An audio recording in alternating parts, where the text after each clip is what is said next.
I woke to a ceiling I didn't recognize, and the first clear thought that passed through me was this: they must have believed I wouldn't wake at all. The air still smelled of anesthesia, sharp and metallic, a smell I used to know well from my years as a nurse. But this time it clung to my skin, to my breath, to the ache in my abdomen. I tried to lift my hand, but it trembled like it no longer belonged to me. 74 years in this world, and my own body had finally decided to test how much weight my spirit could carry. A young nurse, far too young to hide her worry well, leaned over me and smiled as if she'd practiced it on the way in. "Mrs. Hayes, you came through the surgery. Everything went as expected. Everything except, perhaps, the part no one wanted to say aloud. I could see it in her eyes. A hesitation, a kind of apology forming before the words even had shape. Your family has been here," she added quietly. "Your daughter signed some papers, and someone from the court stopped by this morning." Court. That word woke me more effectively than the oxygen line across my face. I forced my voice into the air, thin and raw. "What kind of court?" She hesitated again, and that told me more than anything else could. People hesitate when they know the truth will land like a stone. "A guardianship petition," she finally whispered. "Emergency guardianship. They filed while you were still in surgery." I stared at her, but the room seemed to lean away from me. Guardianship. My own 2 children, grown, capable, healthy, had gone to a judge while I lay unconscious and told him I could not be trusted with my own life, my own home, my own name. For a moment I wondered whether I'd misheard, whether she meant insurance or advance directives or something sensible. But no. The tremor in her voice made it clear. She wasn't mistaken. "They said you were no longer able to manage your affairs," she added, softer now, almost ashamed to repeat it. "I have lived through losing a husband, raising 2 children alone, 12-hour night shifts, and the quiet kind of grief that comes with being forgotten slowly. But hearing that my own flesh and blood stood before a judge and declared me unfit, something inside me cracked. Not loudly, not with drama, just a thin, precise line, the sort that never heals the same again. "When is the hearing?" I asked. "Tomorrow morning. The judge allowed a temporary evaluation. Someone came to assess you, but you weren't fully awake. I'm sorry." In my mind, I could already see my daughter Caroline smoothing her hair in that clipped way she does when she wants to appear composed. My son, Peter, with that stiff politeness he uses when he's speaking to people he thinks are beneath him. They would have told the judge I was confused, forgetful, alone.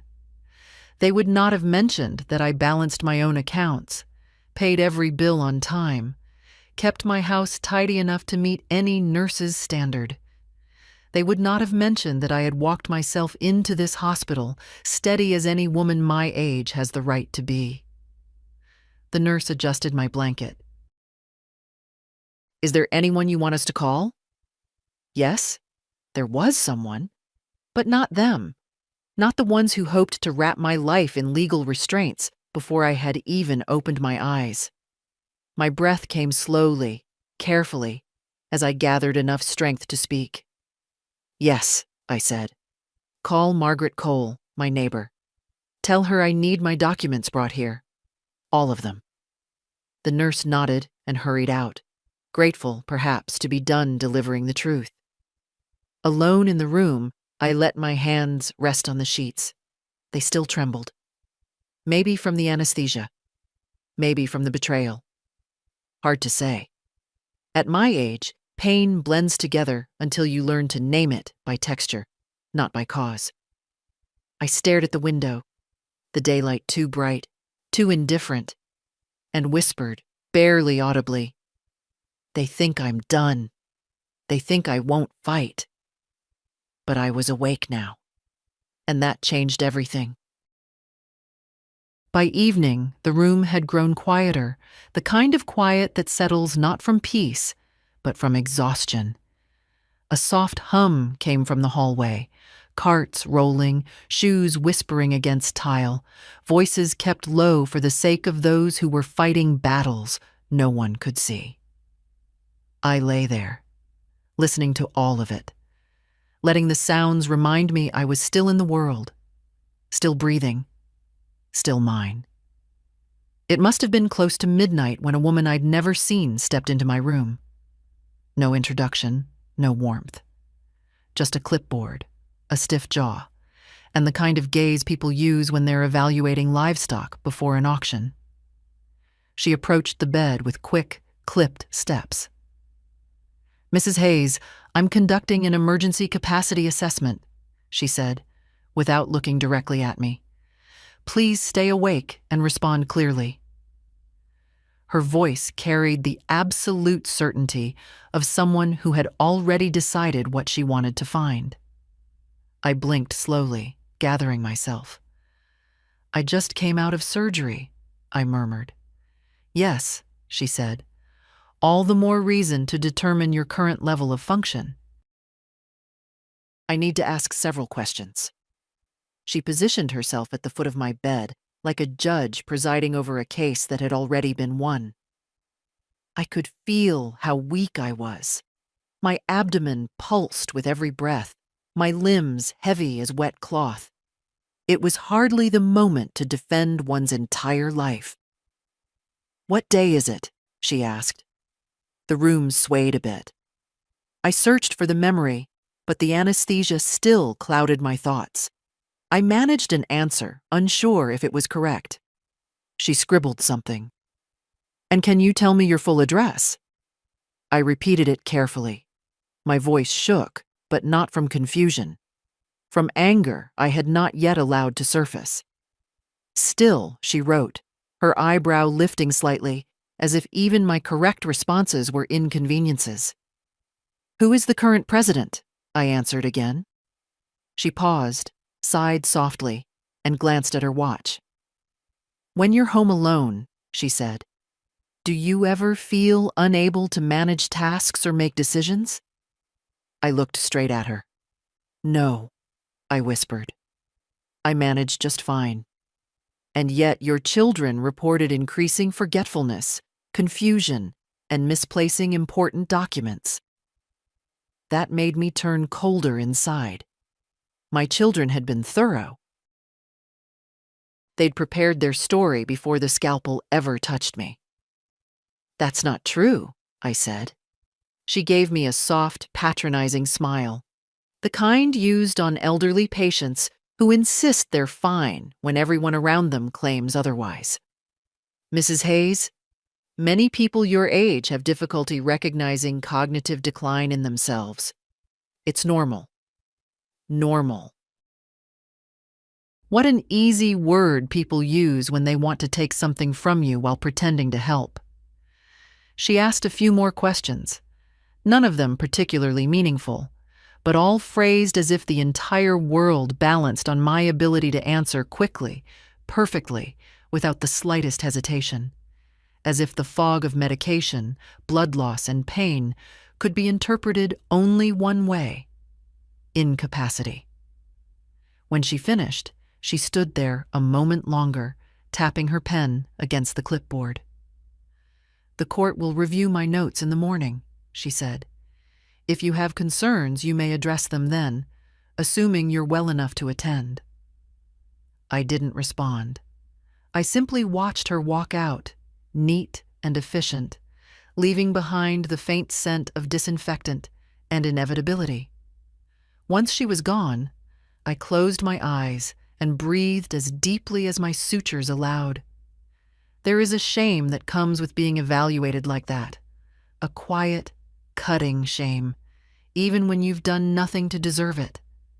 I had spent my whole life caring for others, listening to their fears, comforting their families. And now I was the one being catalogued, judged, reduced to a list of symptoms someone else had invented for their own convenience. A faint knock touched the door. A man in scrubs peeked in. "Just checking on you, Mrs. Hayes. Need anything?" "Water," I whispered. My throat felt made of gravel. He brought it quickly, adjusting my pillows with a gentleness that nearly undid me. When he finished, he gave me a nod that felt honest, human. "They shouldn't do these assessments right after anesthesia," he said quietly, almost to himself. "It's not right." He left before I could thank him. The room settled again into its dim glow. I took a sip of water, my hands trembling less now, and set the cup aside. Tomorrow they would look at that stranger's notes. Tomorrow they would decide whether my life still belonged to me. And as the monitor beside me ticked steadily in the dark, I made myself a promise. I would walk into that courtroom, no matter the pain. I would speak for myself, because no one else in that room intended to. Morning came in slow degrees, a pale light slanting across the floor, like it was unsure whether to step inside. I hadn't slept much. Pain has its own way of marking the hours, and betrayal has an even sharper one. By the time footsteps sounded in the hallway, two pairs, familiar in their rhythm, I knew who they belonged to. A mother knows the cadence of her children, even when she wishes she didn't. Caroline entered first, polished as ever.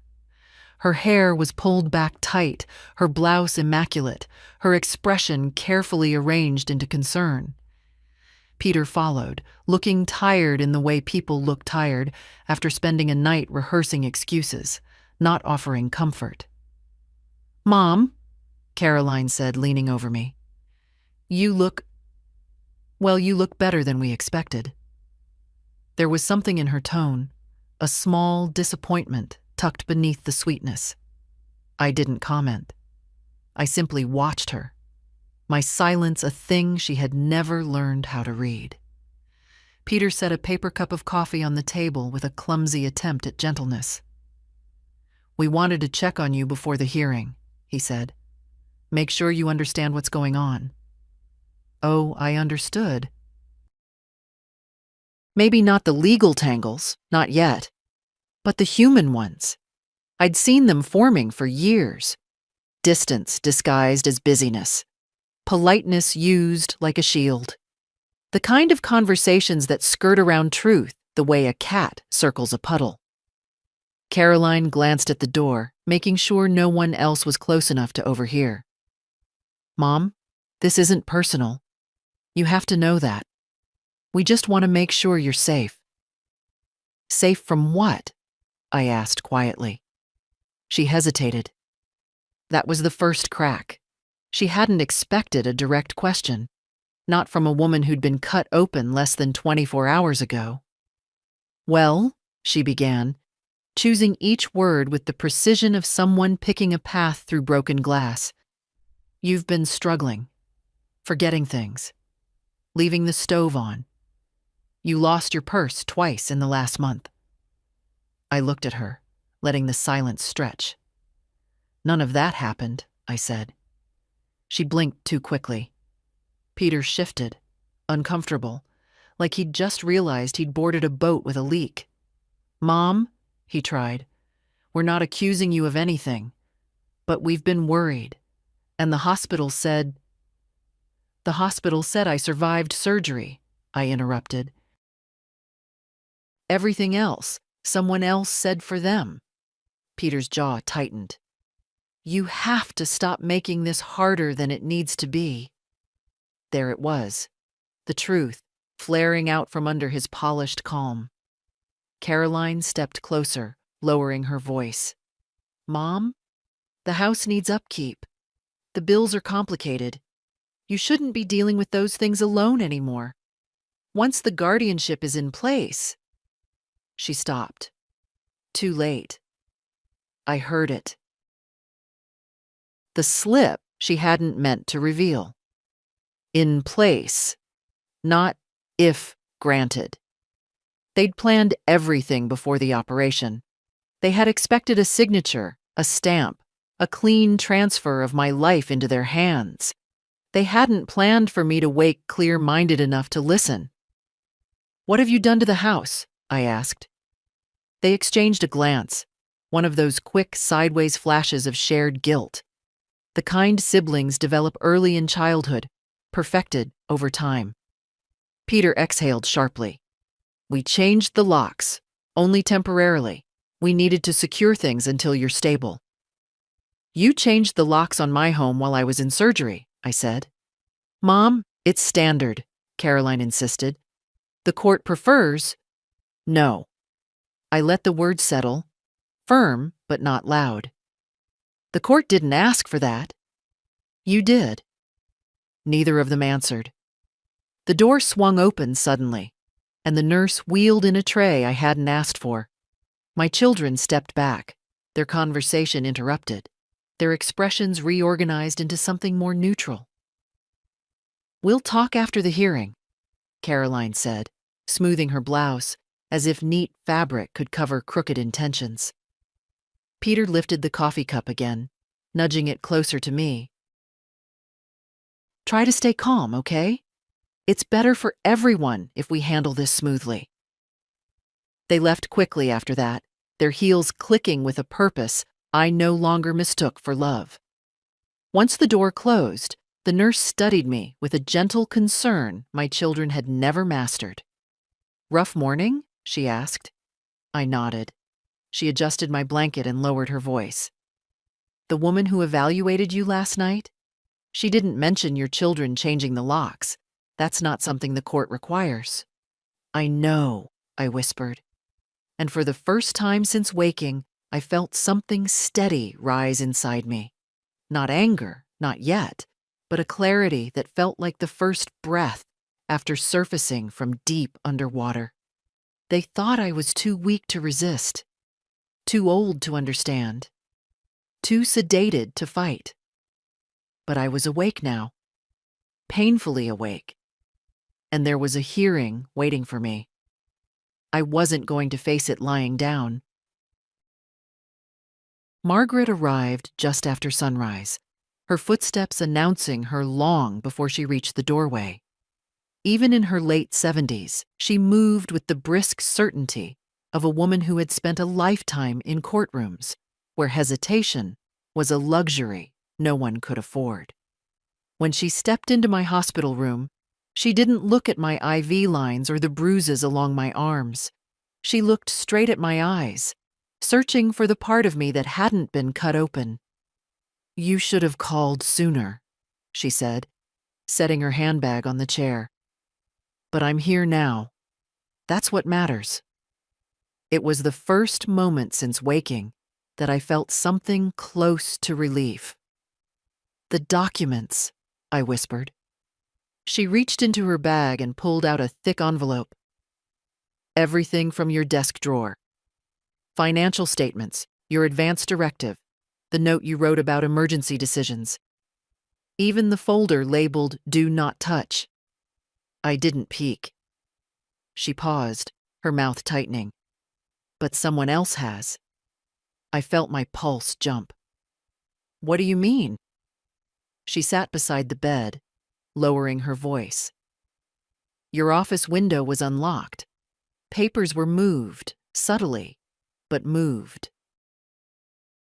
I've organized too many files in my life not to notice when someone's made a mess and tried to hide it." I didn't need to guess who. My children had always preferred to cloak their intentions in good manners and tidy explanations, but rummaging through my home, my desk, that was something new, or perhaps not new, just finally visible. "The guardianship hearing is scheduled for 9:30, Margaret said. "Emergency docket. That means they're expecting minimal resistance." I looked at my hands resting on the thin blanket. "Because they think I'm not capable." "They hope you're not," she corrected. "There's a difference." A nurse came in then, checking my vitals. She glanced at Margaret with a kind of quiet recognition, two older women reading each other's strength instinctively. When she left, the room felt sharper, the air clearer.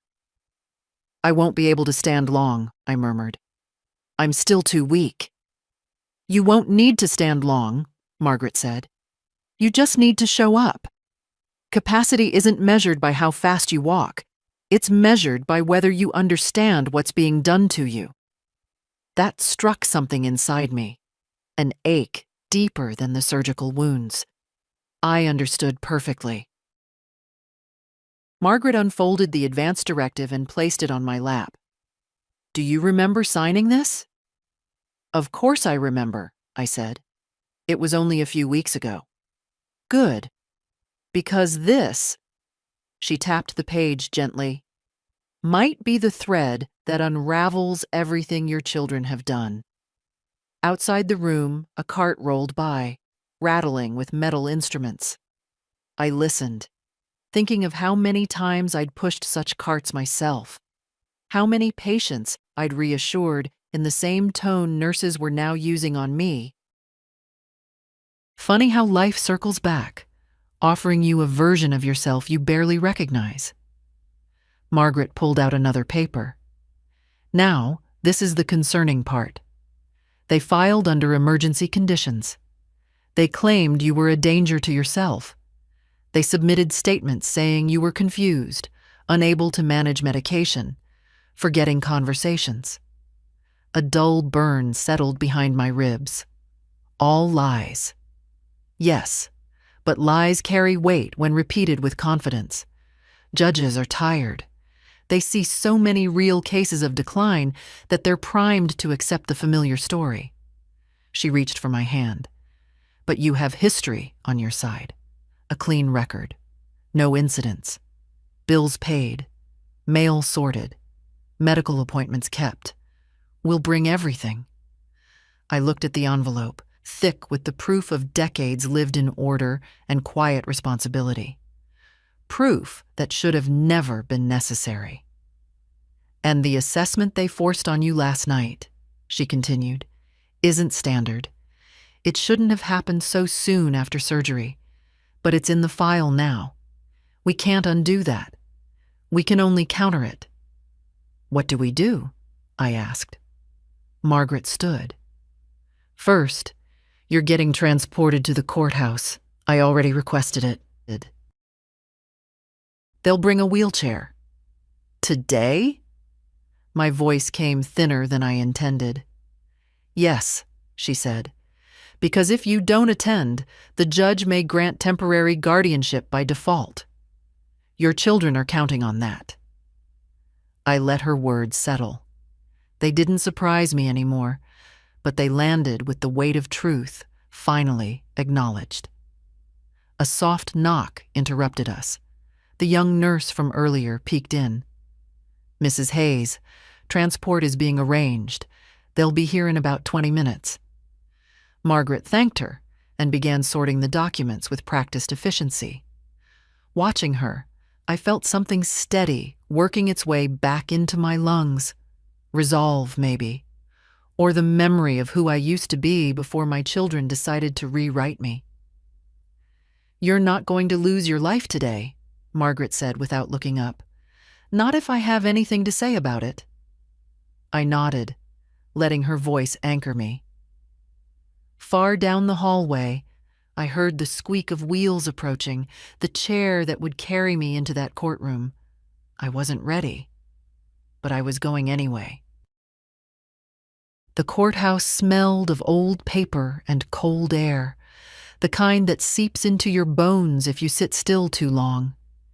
They wheeled me into a small waiting area outside the hearing room, and for a moment I felt like a misplaced package, labeled, assessed, and left in a corner until someone decided what to do with me. Margaret stood beside me, arms crossed, jaw set with that quiet fury only older women know how to wield without raising their voice. Through the glass panel in the door, I could see my children already inside. Caroline was smoothing her skirt, her expression tight. Peter was speaking to a clerk, gesturing with the confidence of a man who believes the world bends naturally toward him.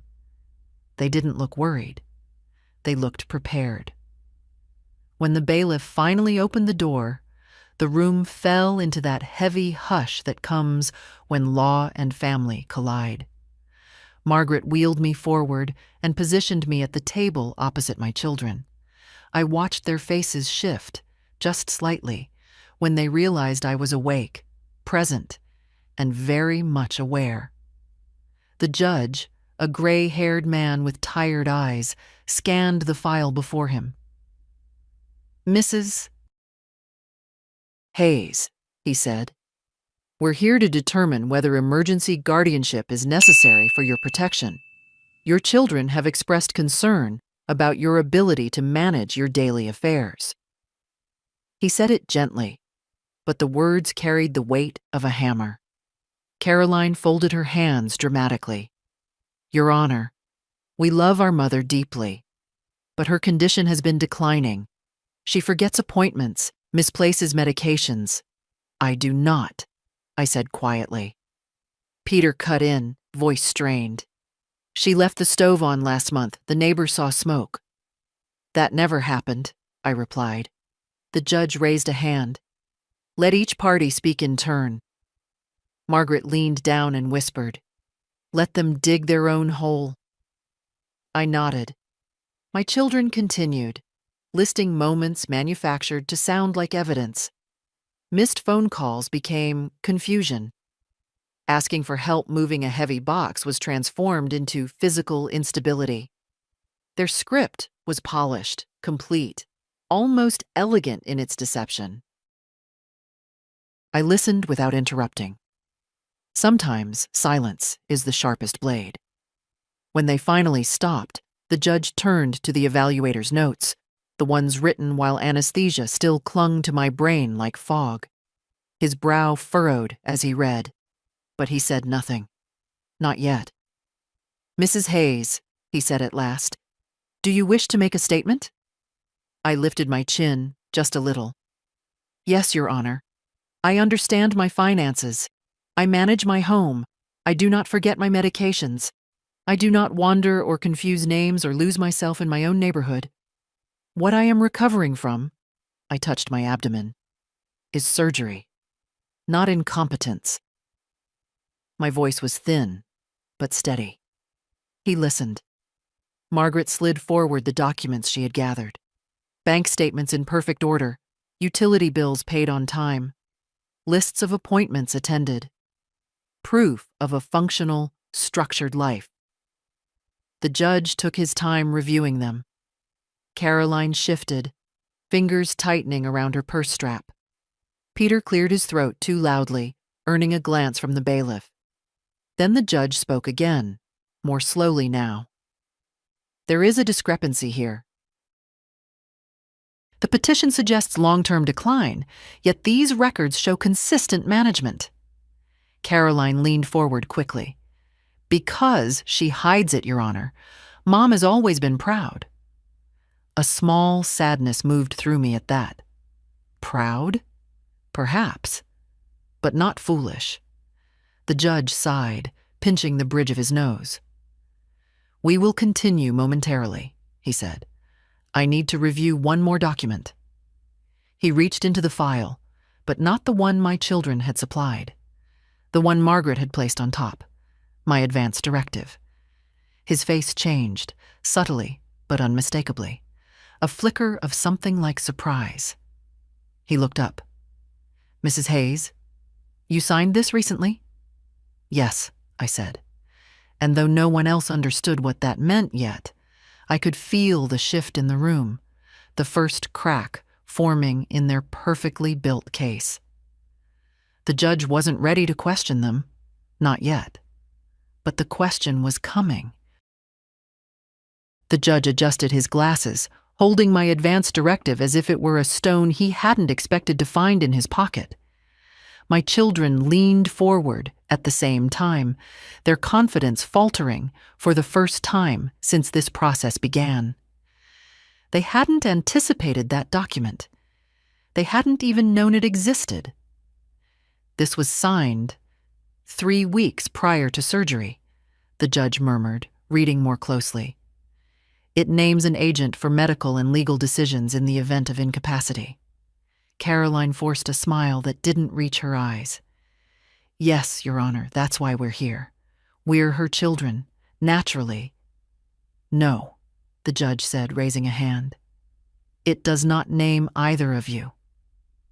The room changed temperature, not literally, but in the way a storm makes the air shift before the first drop falls. Peter blinked. I'm sorry? Who else would she? But the judge had already read the name aloud. Margaret Cole. My daughter's face went pale in a way no makeup could disguise. My son sat back, shoulders rigid. They didn't look at Margaret. They didn't dare.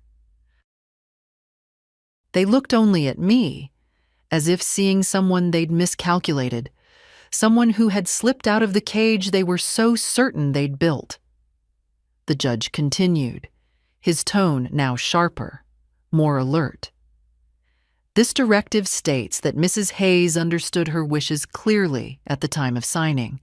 It also includes a note explicitly requesting that any petition for guardianship be reviewed with this document in mind. Margaret said nothing. She didn't need to.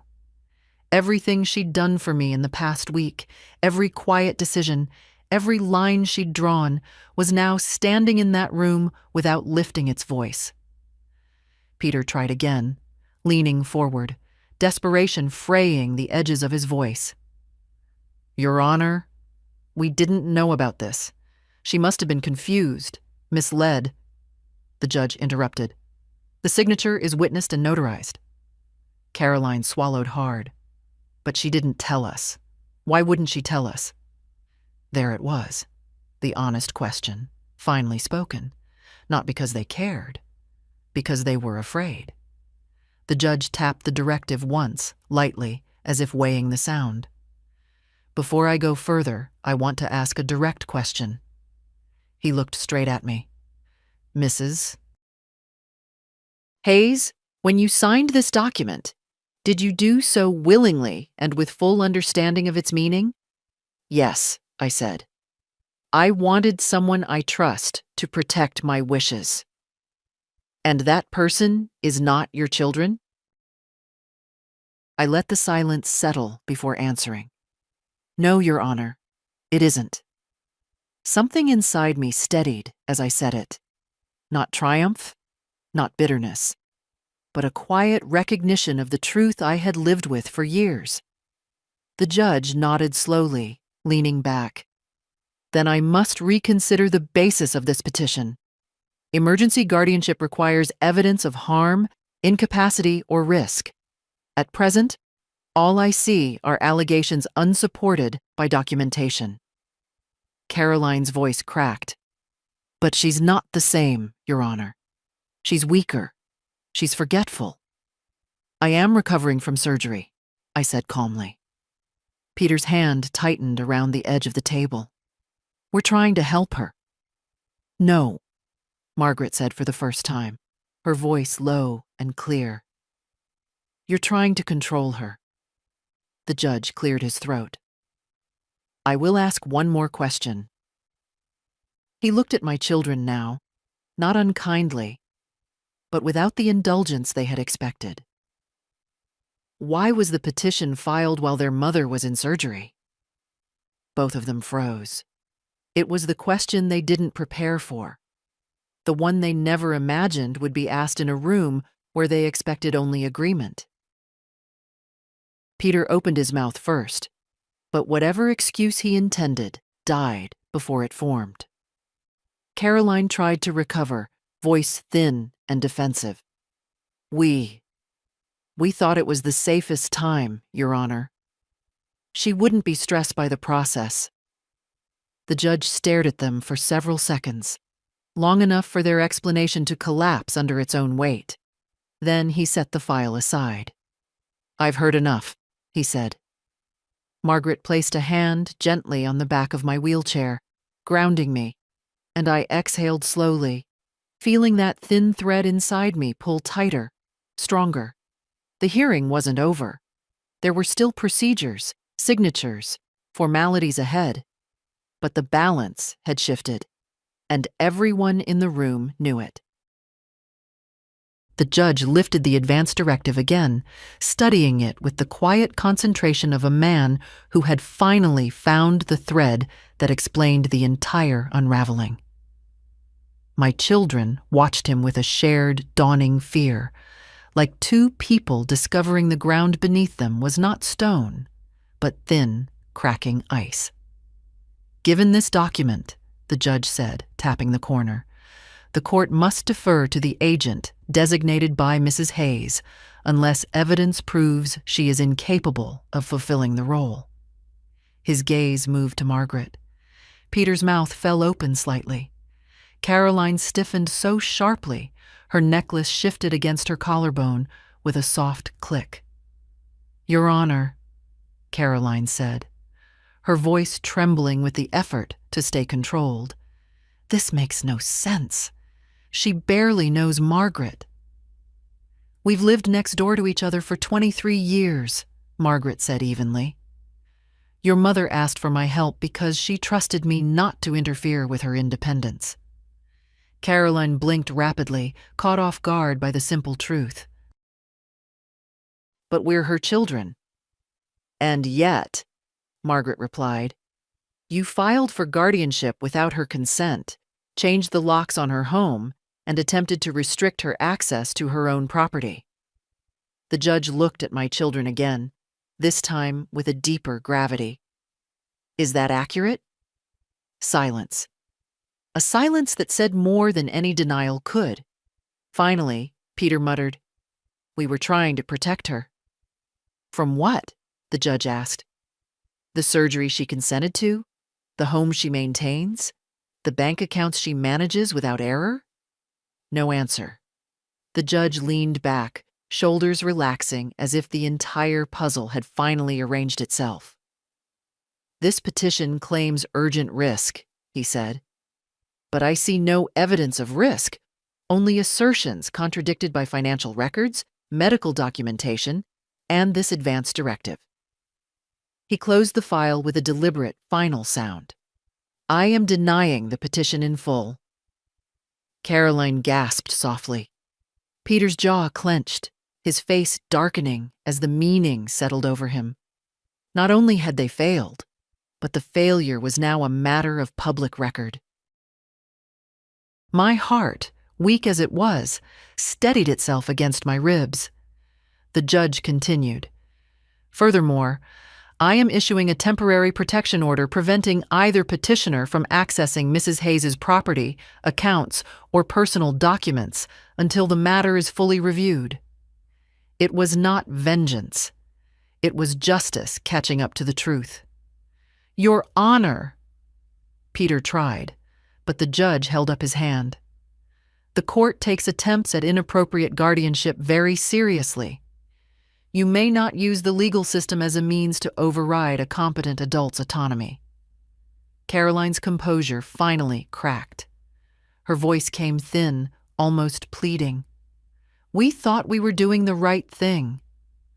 The judge sighed, not cruelly, but with the weary understanding of a man who had seen this story too many times. "Mrs. Hayes is the only person in this room who has not attempted to speak over someone else's life. Perhaps respect should begin there." He turned to me. "Mrs. Hayes, you are free to leave. The court recommends follow-up medical evaluations purely for your recovery, not your capacity." I nodded, unable to speak past the tightness in my throat. Margaret placed a steady hand on my shoulder. With her touch, something inside me eased, a quiet, trembling relief I hadn't let myself feel until now. Across the table, my children watched us. Their faces reflected a strange mixture: anger, disbelief, and something that looked very much like shame. The bailiff approached to escort them out for additional instructions. They didn't meet my eyes, not because they didn't want to, but because they finally understood I had seen through them completely. The judge gathered his papers, preparing for the next case. Court is adjourned. The sound of his gavel was not loud, but it was enough. Margaret began to wheel me toward the exit. The hallway outside felt cooler, brighter, almost too bright for the weight of what had just happened. But I welcomed the light all the same. I had walked into that courtroom afraid, unsure, trembling from pain. I was leaving with something I hadn't felt in a long time. My life was still my own. The ride back from the courthouse felt longer than it truly was, the kind of slow return that leaves space for thoughts to gather in unwelcome corners. Margaret sat beside me in the transport van, her hands folded neatly in her lap, but her presence was solid enough to keep me from drifting into the exhaustion tugging at my edges. I didn't speak. Neither did she. Sometimes silence is the most respectful companion. When we reached my house, the driver helped me to the walkway. Margaret unlocked the new padlock the court officer had installed, the key clicking sharply in the quiet morning. The sound echoed in my ribs. I had always trusted that door. Now it felt like something had been taken from it and not yet returned. Inside, the air was still. Too still, as though the house itself had held its breath while I was gone. Margaret walked ahead of me, her steps careful but purposeful. She scanned the living room the way a lawyer reads a document, once for facts, once for intent. I didn't need her to say it. I saw it too. My home had been touched. Not violently, not obviously, but with the subtle fingerprints of people who believed they had already won. My desk chair was moved. A drawer left slightly ajar. A framed photo angled differently on the shelf. It wasn't the objects themselves, it was the certainty behind them, the casual entitlement of hands rummaging through a life they thought had already become theirs. "They've been here more than once," Margaret murmured. They were preparing for control. I lowered myself carefully into an armchair, feeling the weight of what almost happened settle onto me. "They didn't even wait," I said softly. "They didn't wonder how I was. They went through my things before the surgeon stitched the last suture." Margaret looked at me then, not with pity, but with the kind of understanding that feels like a hand placed quietly on the heart. "They acted out of greed, not love. Don't excuse it." I nodded, though a part of me still wanted to. Old habits linger. Mothers learn to forgive insults before the lips that delivered them have cooled. But this time, forgiveness felt like a door I had no intention of opening. I shifted slightly, the surgical pain reminding me of its presence, and scanned the room more closely. My knitting basket was overturned, its contents stuffed back carelessly. A folder that had sat untouched for years was now on top of the cabinet. My financial notebook lay half buried under mail that wasn't even mine. They had walked through my life as if surveying property. A tightness formed in my chest. Not panic, not sorrow, but a steady, deliberate anger, as clean as a sharpened edge. It did not come loudly. It came like understanding. "I'll need to change everything," I said. "Accounts, locks, access." "You will," Margaret replied, "and I'll help you. But first, you rest." I looked around my living room, the place where I had mended clothing, written holiday cards, folded blankets for grandchildren who stopped visiting years ago. It should have felt like home. Instead, it felt like a room recovering from intrusion. I closed my eyes for a moment, letting the quiet hold me. When I opened them again, I wasn't confused or afraid. I was steady. Steady enough to know that losing trust in your own children is a wound nothing truly heals, but steady enough, too, to know that I could still protect what remained of my life. The house was silent, but I wasn't.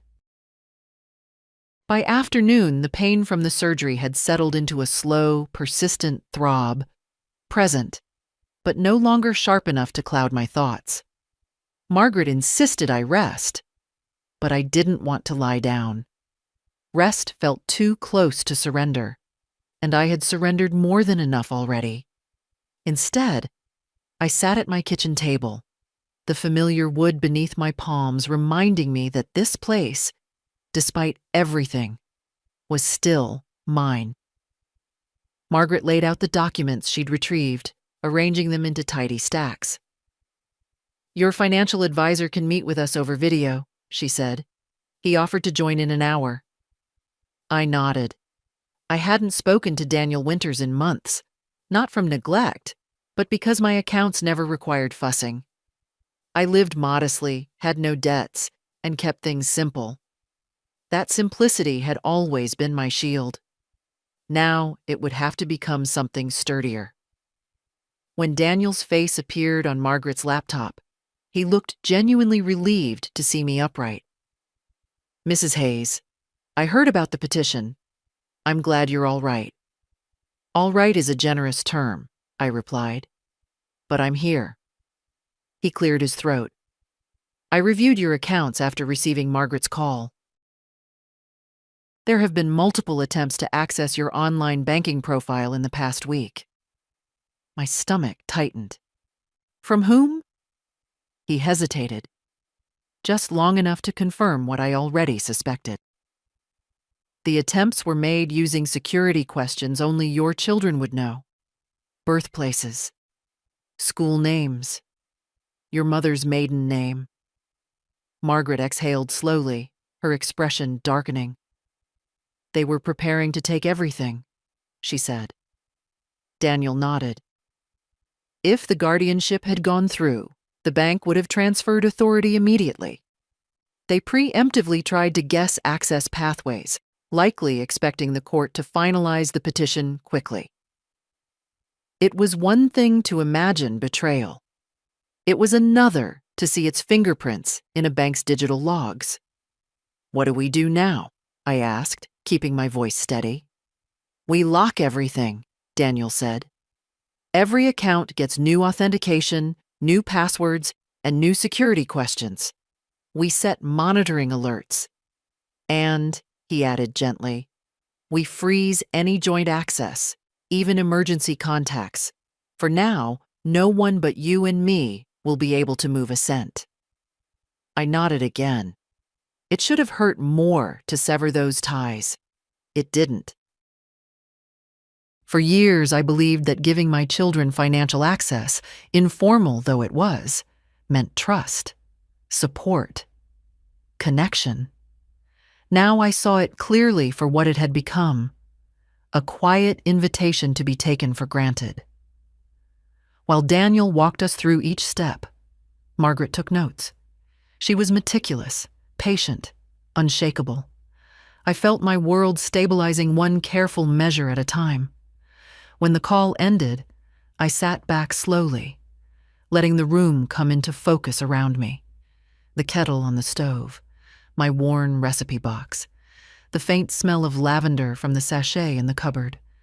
Familiar things, unchanged, untouched. "They wanted more than guardianship," I said softly. "They wanted control." Margaret placed her hand over mine.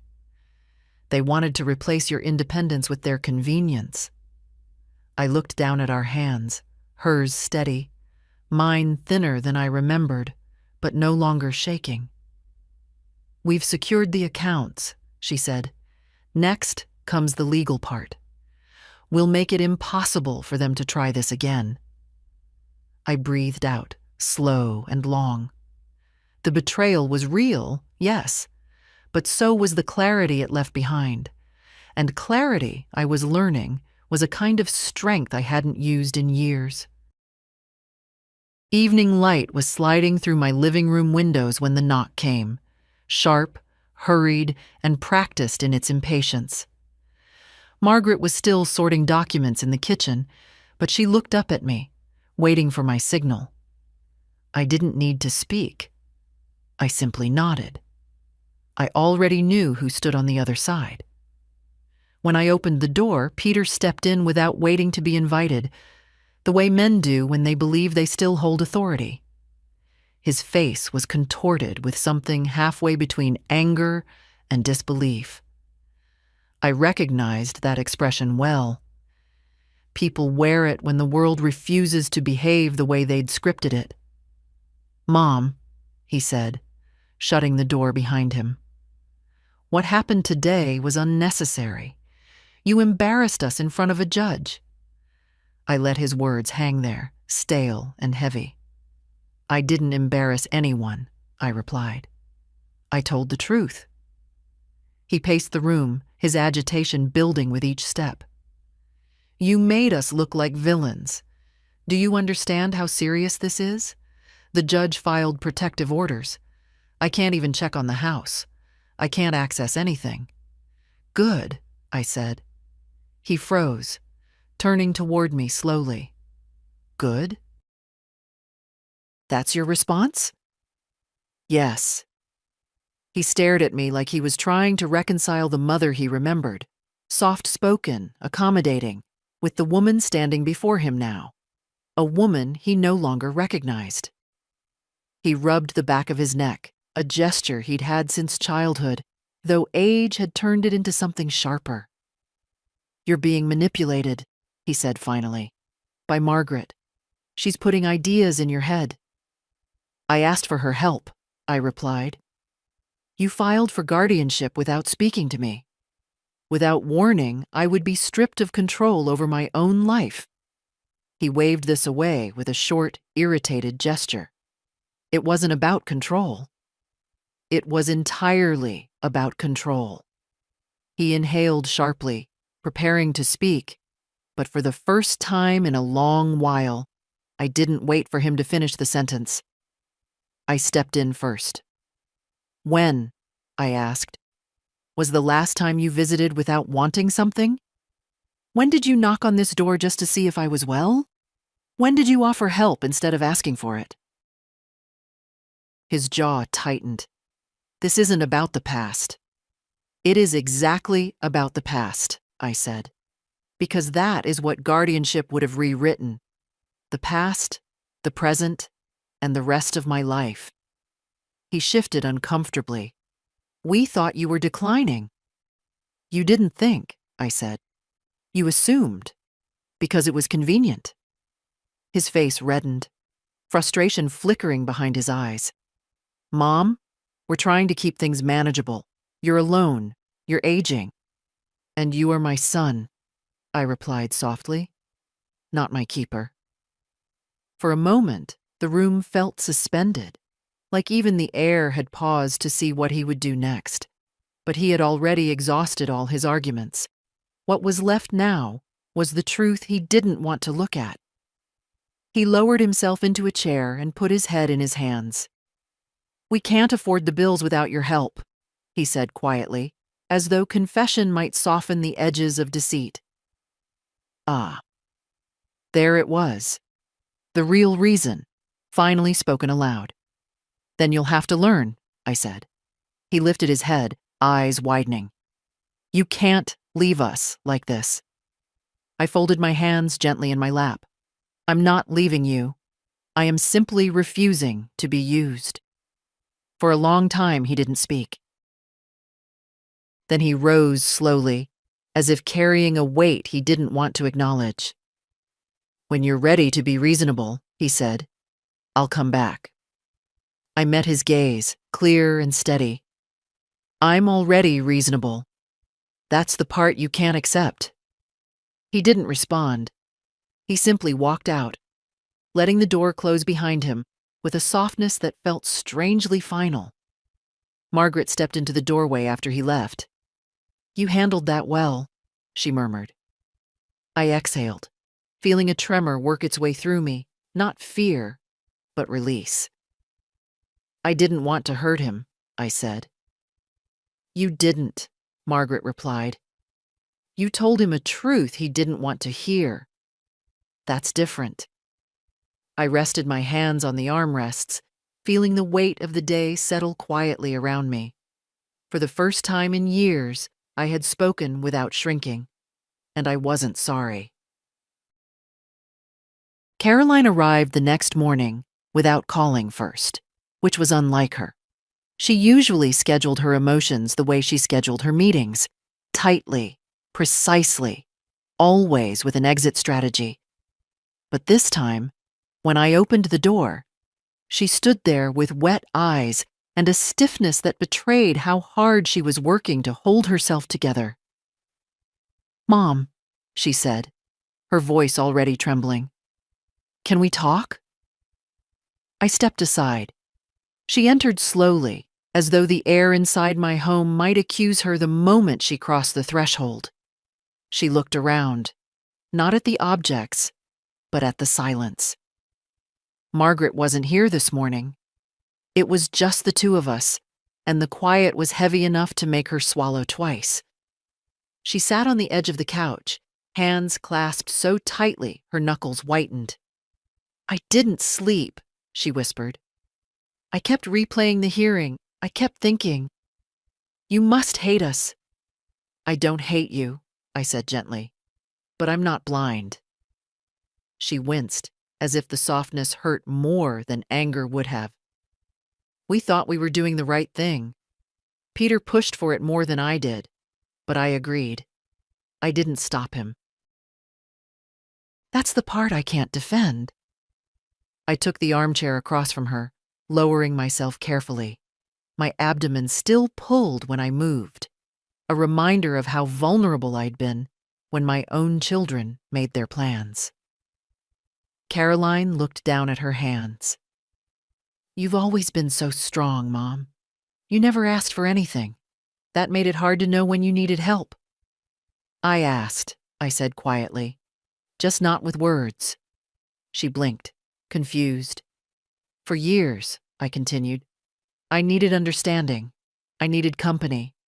I needed to feel like more than an obligation that could be postponed or arranged around your schedules. Her mouth opened slightly. I could see the truth settling in her, slow and uncomfortable. I didn't know you felt that way. Because you didn't ask, I said. And I didn't force you to look. Her eyes glistened, tears catching the light. Mom, we weren't trying to hurt you. But you did, I replied. Not harshly, not accusingly, but with the simple weight of fact. You walked into a courtroom prepared to take my life from my hands, not to help me, to control me. You decided I was easier to manage if I couldn't disagree. Caroline pressed a shaking hand to her forehead. It sounds awful when you put it that way. It is awful. She dropped her hand and stared at me.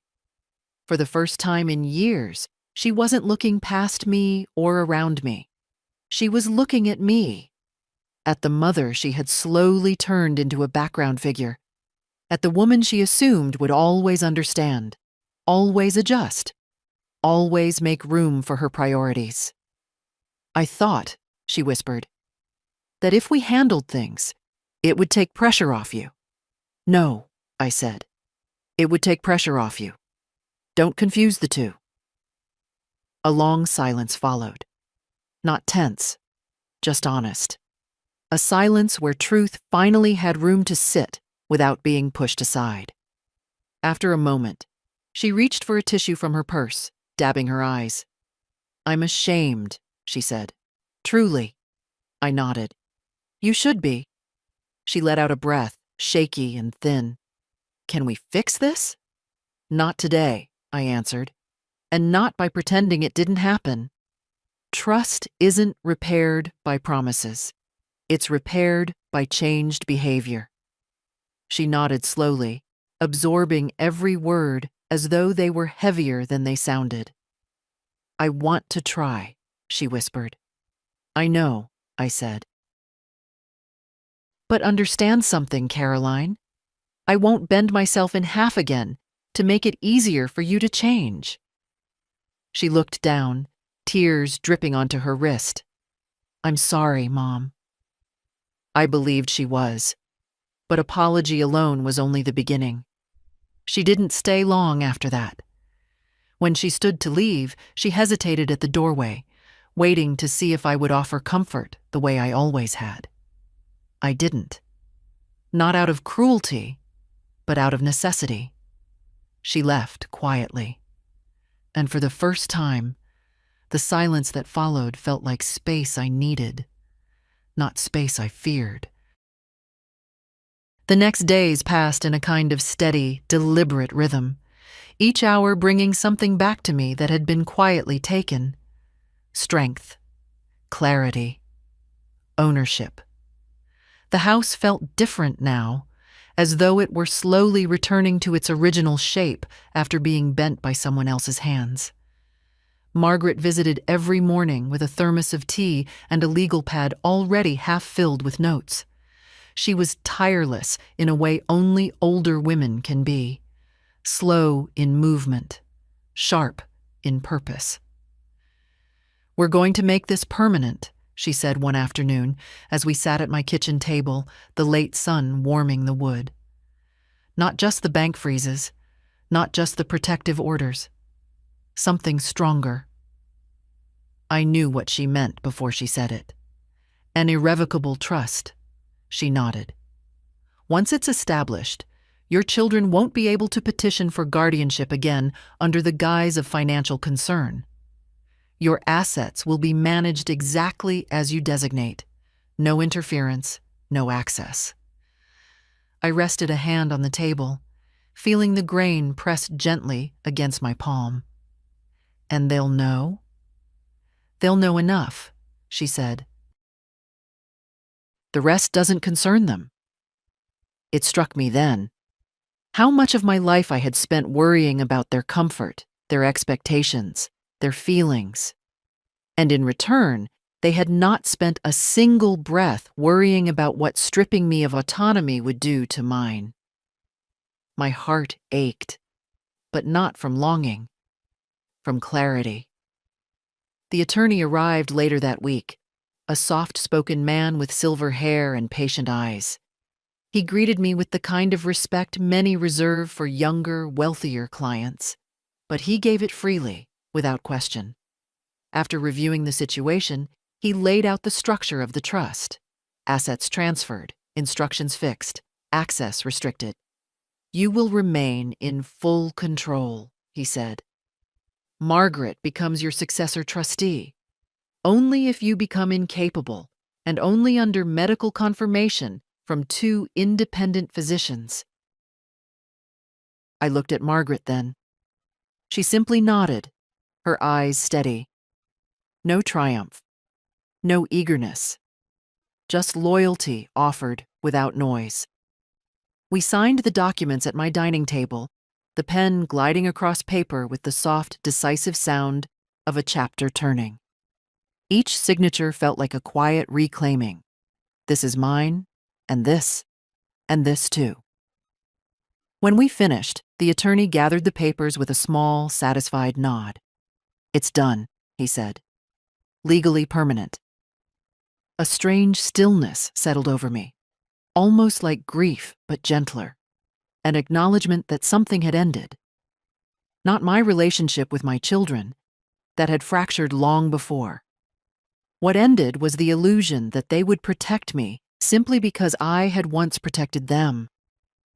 After the attorney left, I remained at the table for a long moment. Margaret busied herself in the kitchen, rinsing cups that didn't need rinsing. I watched her hands, steady, capable, familiar. You've saved me, I said quietly. She turned, drying her hands on a dish towel. No, you saved yourself. I only pointed to the path. I shook my head. I wouldn't have had the strength. Strength isn't loud, she said. It's choosing to go on with your dignity intact." Her words settled deep, the way truth does when spoken without intention to impress. Outside, a light breeze stirred the branches near the window. Shadows shifted across the floor, soft and unthreatening. For the first time in weeks, I felt something inside me loosen. Not hope exactly, but a kind of peace that comes only when a woman stops waiting for others to choose her safety. The trust was complete. My life, what remained of it, was mine again. The letter from the courthouse arrived 3 days later, slipped neatly through the mail slot as if it were an ordinary piece of correspondence, nothing more than a catalog or a bill. But I knew its weight the moment I saw the seal. I carried it to the kitchen table, that old wooden witness to so much of my life, and sat down carefully, the familiar ache in my abdomen reminding me that healing, physical or otherwise, never happens in a straight line. Margaret was due to visit in an hour, but I didn't wait for her. Some things a woman must face alone, even at 74, especially at 74. I opened the envelope. The paper inside smelled faintly of toner and cold air. The judge's signature sat at the bottom in looping strokes, firmer than I expected. The content was brief, official, and without embellishment. The guardianship petition dismissed, the protective orders upheld, the file marked as resolved. But it was the final paragraph that caught my breath. An observation, almost gentle, in the judge's measured tone. The court acknowledges Mrs. Hayes's autonomy and the clarity with which she articulated her wishes.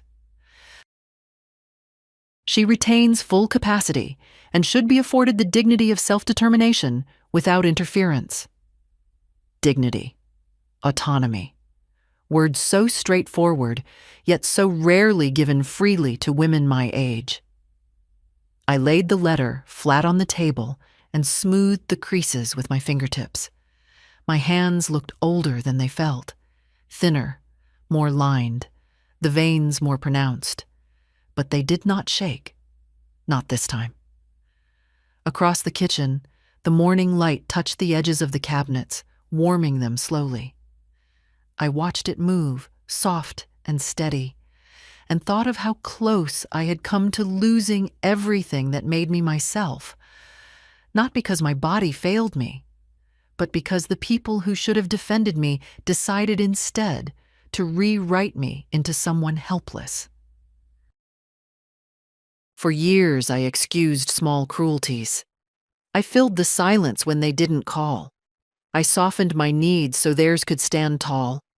I tried to be easy, agreeable, convenient, and in doing so, I disappeared in their eyes.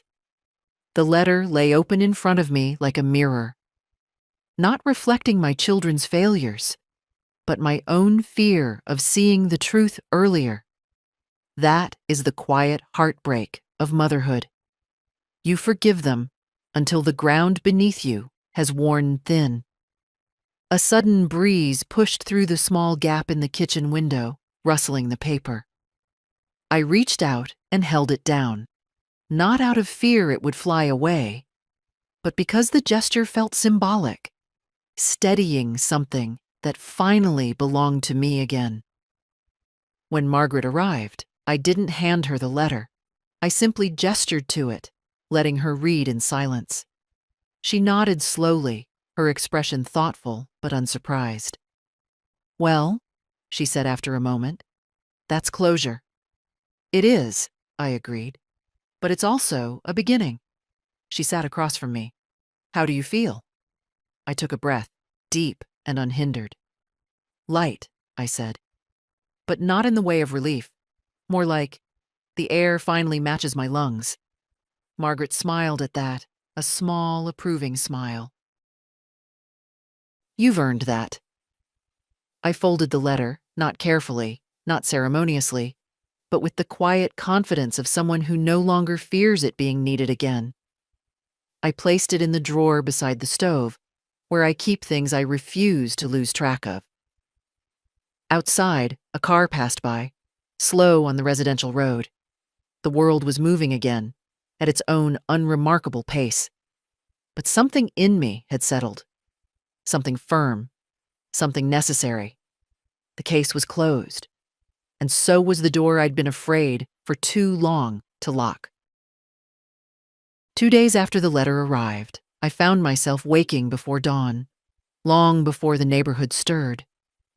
The house felt still, not tense, not guarded, simply resting, as though it too had released something it had been forced to hold.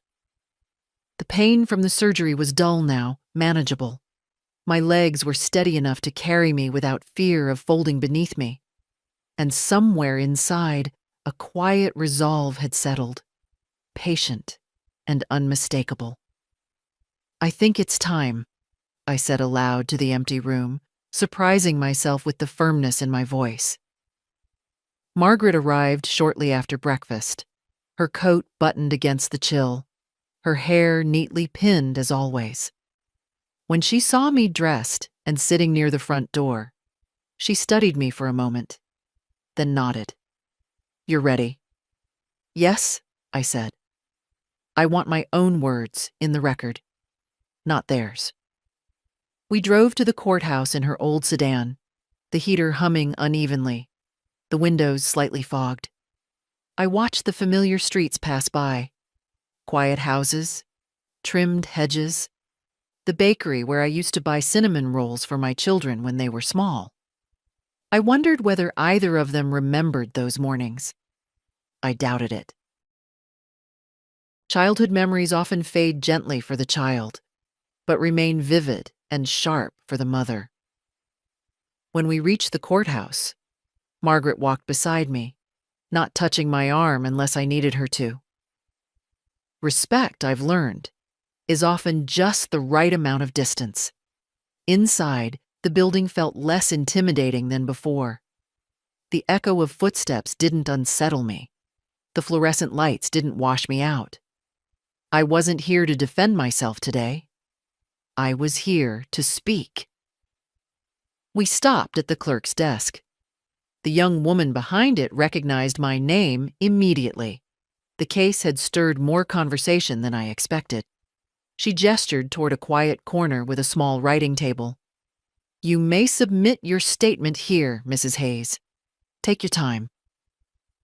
Time was something I had learned to hold with care. I sat, adjusted my glasses, and set the pen to the paper. The words didn't rush from me. They came steadily, the way truths come once they've had years to sharpen. I wrote about the petition, about the lies, about waking from surgery to find my life rewritten by people who shared my blood but not my regard. I wrote about the dignity taken, the dignity reclaimed, but I also wrote about something else, something quieter. The years of small dismissals. The erosion that happens so slowly a woman barely notices it until the ground gives way. I didn't accuse them of evil. They weren't villains. They were careless, self-centered, thoughtless in the way adult children can become when they assume their mother will always be the softer side of the world. I wrote until my hand began to ache, and then I wrote a little more. Not from anger, but from the deep, steady intention of being understood. When I finished, Margaret read the pages silently, then folded them neatly and handed them to the clerk. "These will be added to the permanent record," the clerk said gently. Permanent. The word settled over me like a final seal. When we exited the building, the sky was brighter than when we'd arrived. Warmer, even. We walked slowly down the steps.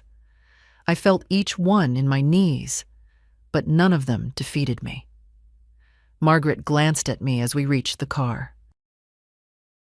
"How do you feel now that it's done?"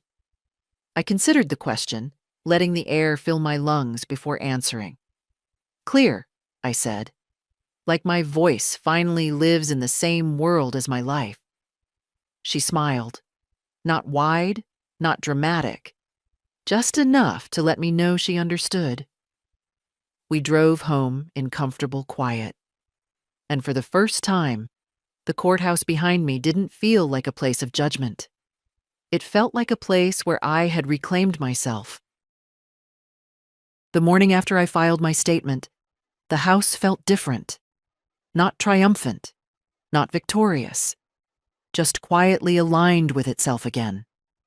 Like a picture that had hung crooked for years and had finally been set straight. I walked from room to room without rushing, letting my fingertips brush familiar surfaces. The mantel, the back of the sofa, the wooden frame of the old mirror in the hallway. Nothing had changed outwardly, but I had. And somehow, that was enough to make every corner feel newly my own. I brewed tea the way I always have, slowly, with the patience age so generously demands. As the kettle warmed, I opened the curtains and let the early light spill across the kitchen floor. Dust motes drifted through the beam, unhurried, as if they too had understood that nothing in this house needed to brace itself anymore. Margaret stopped by mid-morning with a basket of apples and a quiet smile. She looked at me the way people look at someone who has walked through a storm and come out on the other side still standing, still breathing, still herself. "You look rested," she said. "Rest comes easier when no one is trying to take your life from your hands," I replied. We sat for a while, not talking much. She read the newspaper. I sliced apples for a small tart. It was a comfortable silence, the sort that doesn't ask for anything. When she left, she squeezed my hand gently and told me to call if I felt unsteady. I told her I would, though we both knew I wouldn't need to, at least not for the reasons she meant. In the afternoon, I stepped outside onto the porch. The air held the faint chill of early evening, but the sun still lingered on the tops of the hedges. I lowered myself into the rocking chair that had belonged to my husband. The wood creaked familiarly beneath me. I closed my eyes and let the rhythm carry me. Forward, back, forward again. For a long time, I listened to the small sounds of life around me. A dog barking 2 houses down, a child's bicycle rattling on the pavement, leaves brushing each other in the wind. Everyday noises, ordinary things. How precious they felt now, untouched, unclaimed by anyone but me.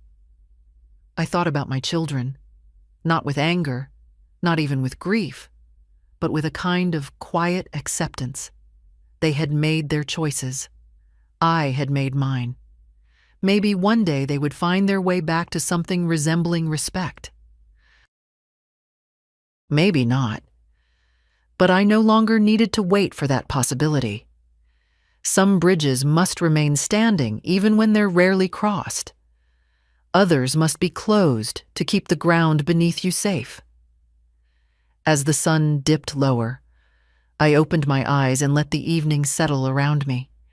The world didn't feel smaller, as I'd once feared it might.